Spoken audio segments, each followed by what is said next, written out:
You are listening to a BeachGlass Media podcast.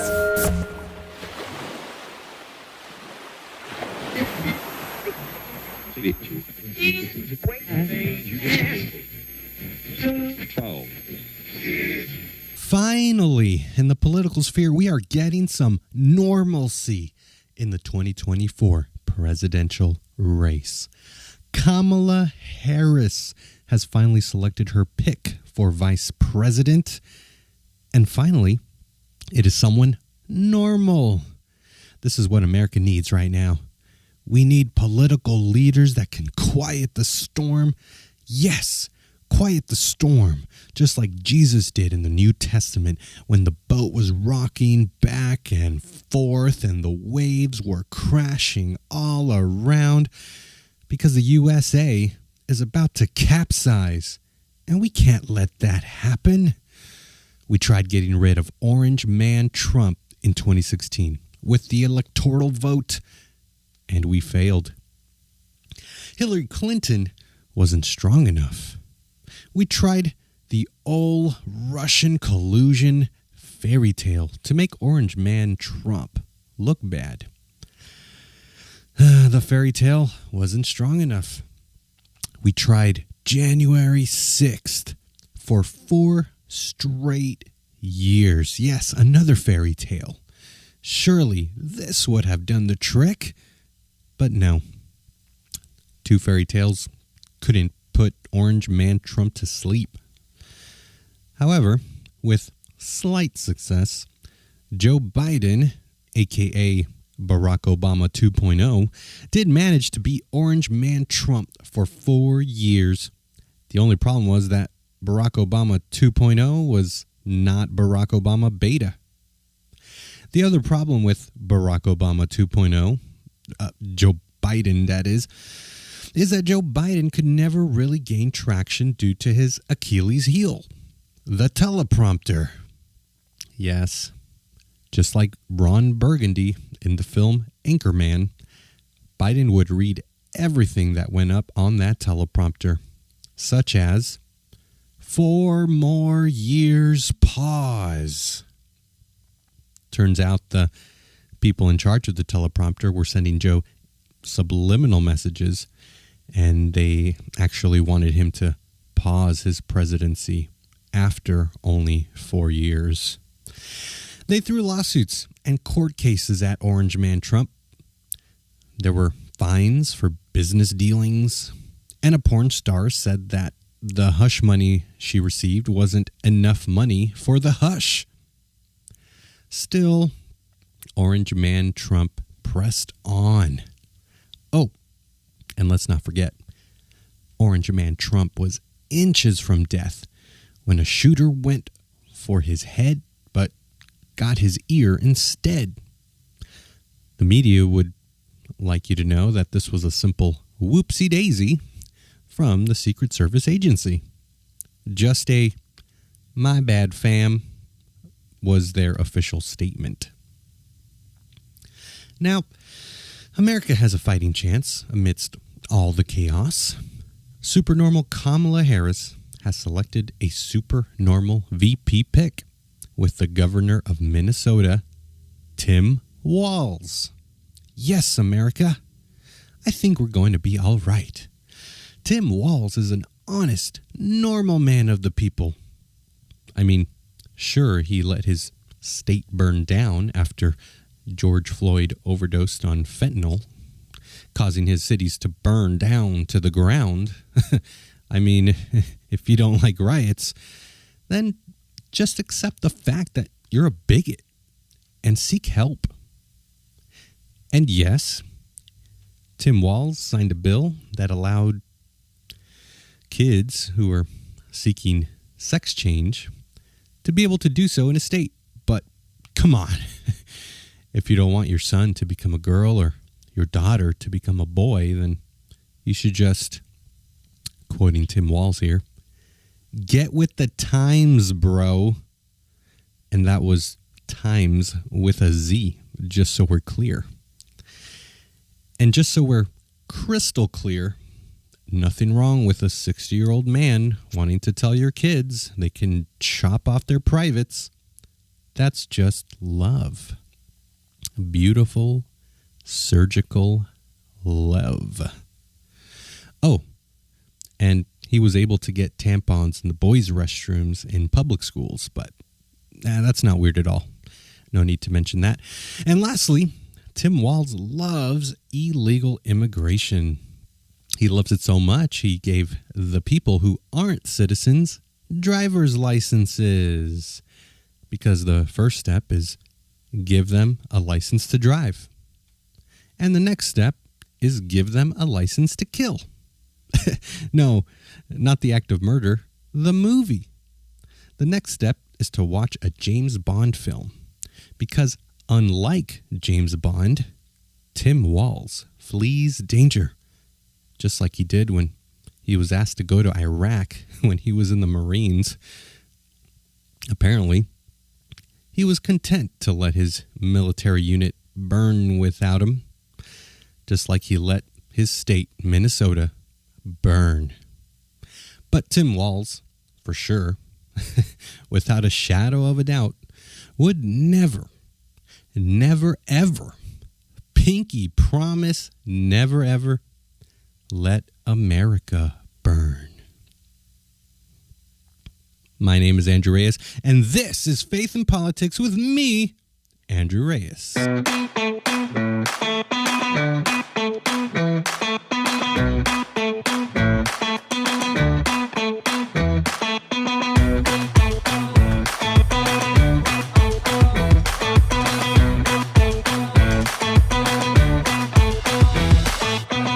Part 1.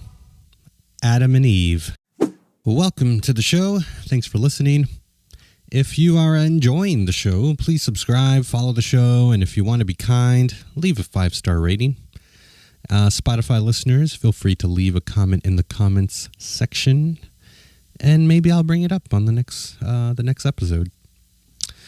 But yeah, let's dive right into today's topic, Adam and Eve. So, Adam and Eve, the first couple mentioned in the Bible.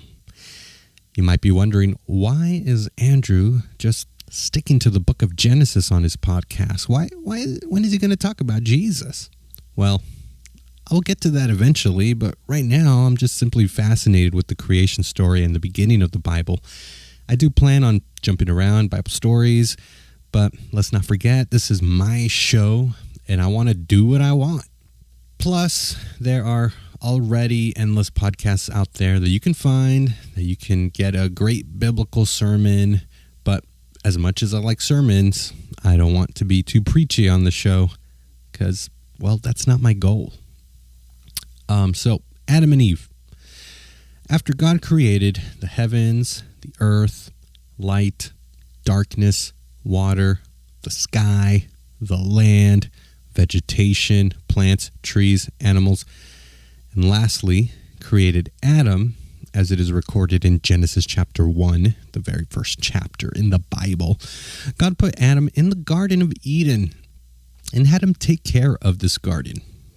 And then we read that God gave Adam everything in the garden, which I just picture it to be a type of paradise where everything is perfect.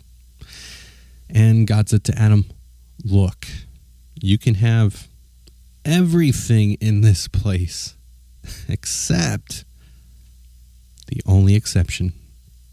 Don't eat from the tree of the knowledge of good and evil. Because if you do, you will surely die. I am fascinated by this. I've been thinking a lot about this actually. The tree of the knowledge of good and evil. I wonder why God would want mankind to be kept from the knowledge of good and evil. As of late, I've been processing this forbidden tree as something that must be taken seriously. Because, obviously, trespassing onto this tree seems to bring the possibility of intellectual struggles that someone can have with obtaining knowledge of what is good and what is evil according to God. I perceive it to be like a warning that delving into concepts of morality could potentially bring you into a downward spiral of ethics and right and wrongs, and contemplating about what does it all mean, or what does this all matter, if it even matters at all. There's phrases that says ignorance is bliss, which to me means not having to care about right and wrong, or morality or truth or reality. Could plain ignorant possibly be a helpful way to live life? Maybe you won't be bogged down with the headaches of ethics by playing ignorant. Could being ignorant to truth bring a happy life? Maybe. I don't know. But I think the story of Adam and Eve shows us that even when given the option to not know about good and evil, we, in a sense, are drawn to open up that Pandora's box of wanting to know or to have knowledge of good and evil by our intrusive thoughts, or in another term, temptation, which is what happened to Adam and Eve. So God said that it is not good that Adam was alone in the garden. I believe this statement is true to this day. It's not good for man to be alone.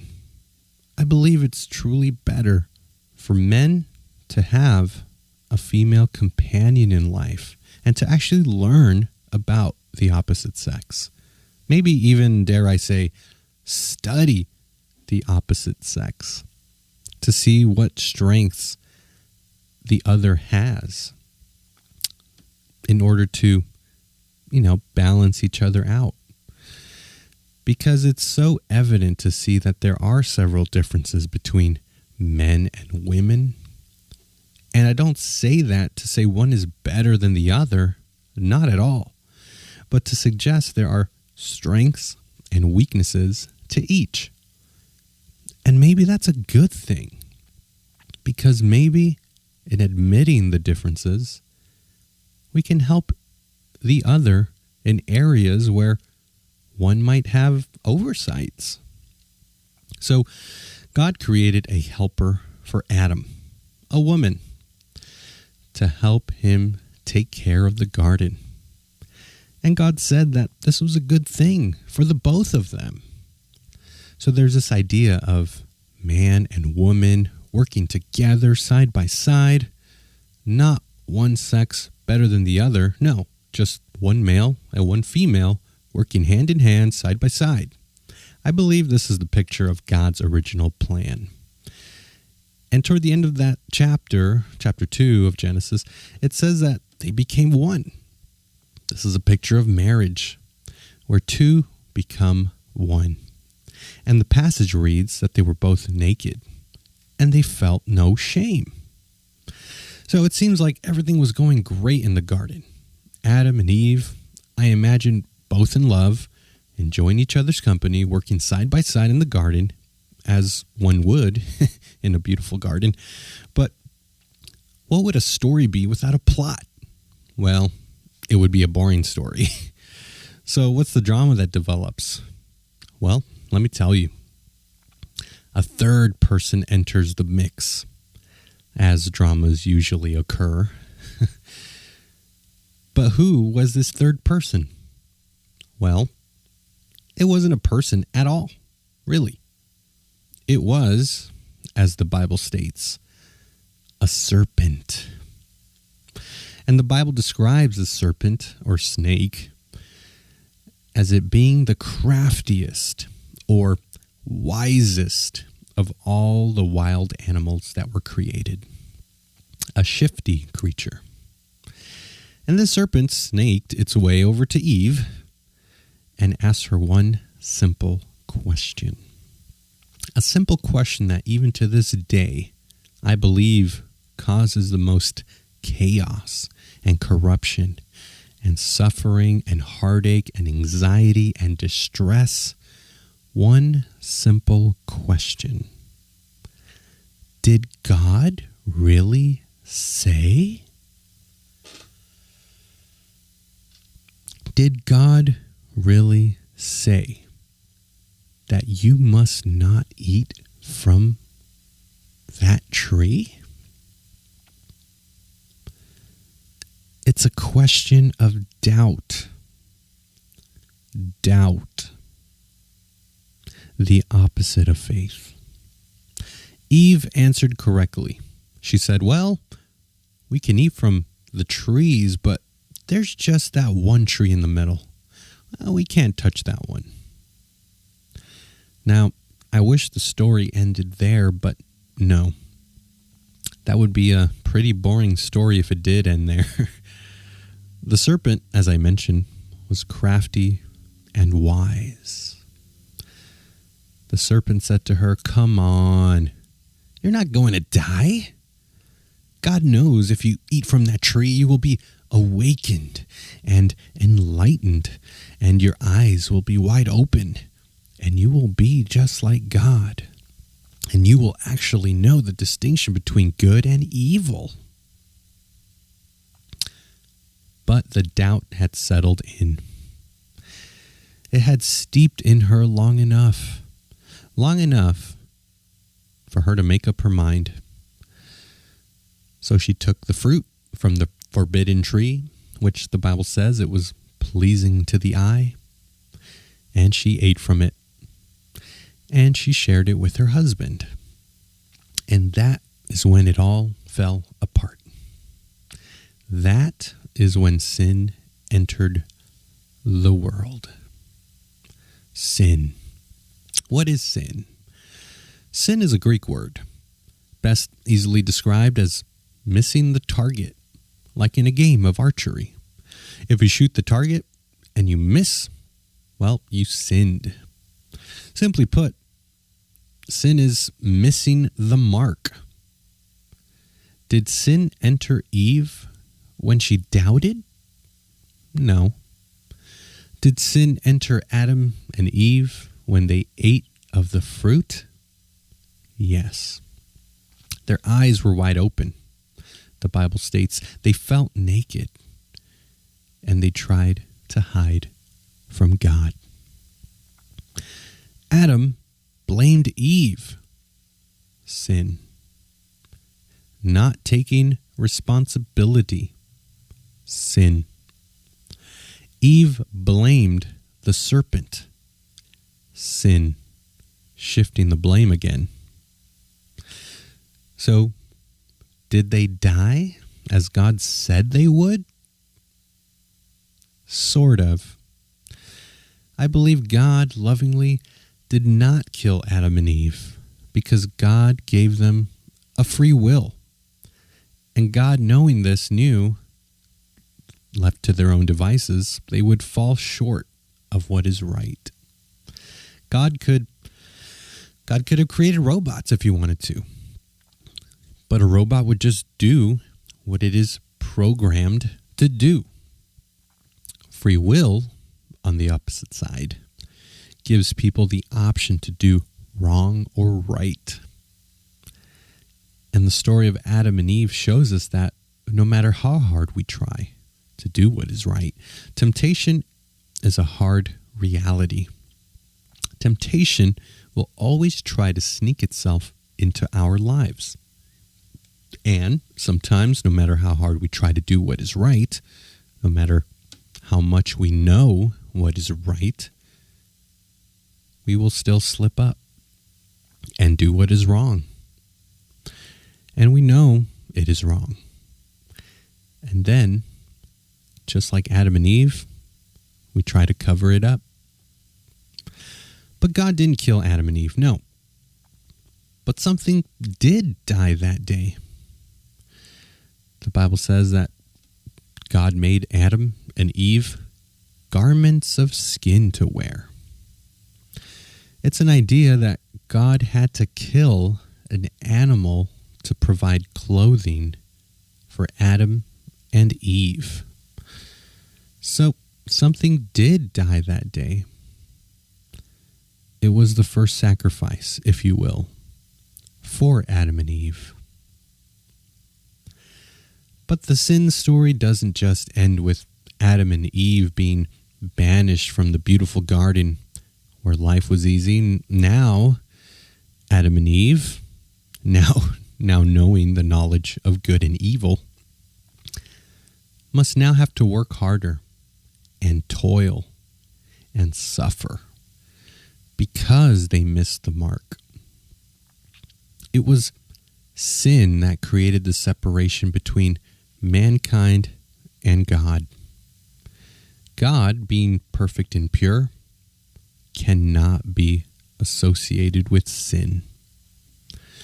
Of course, if you continue reading the Bible, it continues to tell the story of God's creation, God's people, what they went through and had to go through, up until one man, Jesus, changed the trajectory of basically everything and created a new way, a bridge, so to speak, to bridge the gap between mankind and God, which, if you stick around with my podcast here, I plan on talking all about that. But let me end this part with a question. Do you believe that there's good and evil in this world? If you don't, then congratulations. You're probably an atheist that believes morality is subjective. But if you do believe in good and evil, right and wrong, objective morality or ethics, then ask yourself, what standard are you using? Is it society's standard? If so, which society? And why is that the correct one?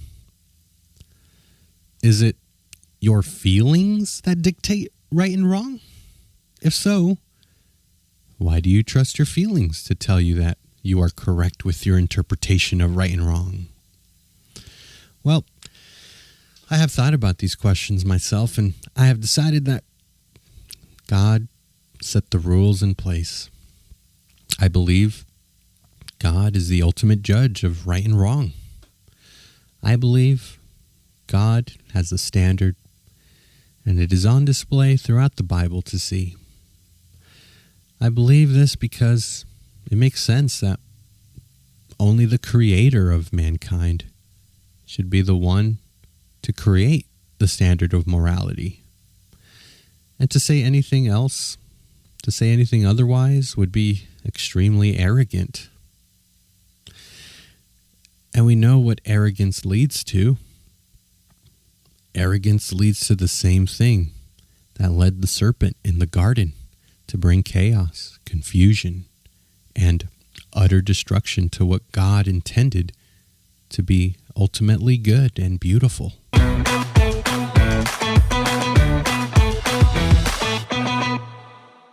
Part 2. Dodging interviews. I'm going to keep part 2 short since I went long in part 1 today. Sorry about that. But one political piece of news that I want to talk about is this interesting fact that it's been nearly 3 weeks since Kamala Harris announced her campaign in the presidential race, and she has not given any interviews. I bring this up because, very similar to how Joe Biden was treated, it seems to me that Kamala Harris is being tucked away from the press or the journalists because, like Joe Biden, when she goes off script, Kamala can be kind of odd. Just take a look. I can imagine what can be and be unburdened by what has been. You know? What can be unburdened by what has been. There are those who are unable to see what can be, but there are many more who are able to see what can be unburdened by what has been. Remember Venn diagrams, those 3 circles? Right. And then let's just see where they overlap. You will not be surprised because I have constructed a Venn diagram on this. Remember those 3 circles, how they overlap? I love Venn diagrams. So I just do. Whenever you're dealing with conflict, pull out a Venn diagram, right? And so, the 3 circles. Ukraine is a country in Europe. It exists next to another country called Russia. Russia is a bigger country. Russia is a powerful country. Russia decided to invade a smaller country called Ukraine. So basically, that's wrong. I am Kamala Harris. My pronouns are she and her. I am a woman sitting at the table wearing a blue suit. I think it's very important, as you have heard from so many incredible leaders, for us at every moment in time, and certainly this one, to see the moment in time in which we exist and are present, and to be able to contextualize it, to understand where we exist in the history and in the moment as it relates not only to the past but the future. It's an extraordinary testament to the importance of having a president who understands the power of diplomacy and understands the strength that rests in understanding the significance of diplomacy and strengthening alliances. This is an incredible day. I'll just let her speak for herself. You can fill in the blanks on your own. Anyway, thanks for listening to episode 3. I hope you're enjoying this project of mine. Hopefully you listen to the next one. Until then, keep up the faith.